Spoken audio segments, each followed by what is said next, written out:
नमस्कार. आजचा विषय आहे पॅनिक पॉलिटिक्स. कोणताही ठोस कार्यक्रम हातात नसल्यानं विरोधकांनी पॅनिक पॉलिटिक्स म्हणजे घाबरवून सोडण्याचं राजकारण चालवलं आहे. अर्थात सत्य समोर आल्यावर सगळे विरोधक तोंडावर आपटतातच, पण हे घाबरवणे सर्वसामान्य जनतेला घाबरवून दहशत निर्माण करण्याचे राजकारण केले जात आहे. 25 मार्चपासून विरोधकांनी अफवा पसरवली आहे की पुन्हा लॉकडाऊन होणार आहे. त्यामुळे बसमध्ये, लोकलमध्ये, सार्वजनिक ठिकाणी पुन्हा लॉकडाऊन होणार का अशी चर्चा होताना दिसते. काय कारण आहे लॉकडाऊनचं? विरोधकांनी असं घाबरवून सोडण्याचं राजकारण थांबवलं पाहिजे. लॉकडाऊनसारखी कोणतीही परिस्थिती आज नाही, पण तरीही लॉकडाऊन होणार असे घाबरवण्याचे पॅनिक पॉलिटिक्स चालवलं आहे. आखातात युद्ध चालू आहे हे मान्य, त्याचे परिणाम फक्त भारतालाच भोगावे लागत आहेत का? संपूर्ण जगाला त्याचा परिणाम सोसावा लागत आहे. पण भारतातील काँग्रेस आणि त्यांचे मित्रपक्ष अफवा पसरवून जनतेला घाबरवत आहेत, हे अत्यंत चुकीचं आहे.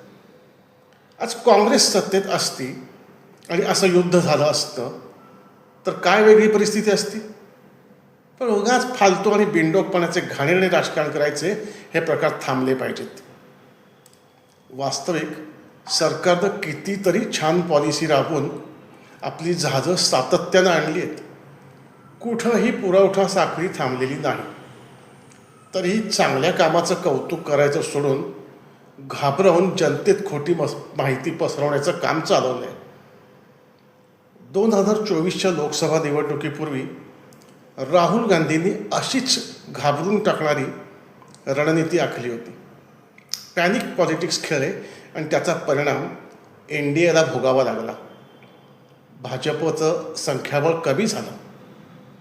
संविधान बदलणार अशी अफवा घाबरवणारी नीती अवलंबली, पण थोड्याच दिवसात त्याचं सत्य समोर आलं आणि त्यानंतर झालेल्या ठिकठिकाणच्या विधानसभा निवडणुकीत काँग्रेसला मतदारांनी हद्दपार केलं.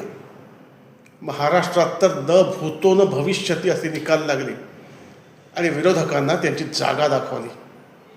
त्यामुळे आता तरी विरोधक सुधारणार आहेत का अफवा पसरवून स्वतःचा नामशेष होण्याचा मार्ग आखत आहेत विरोधक?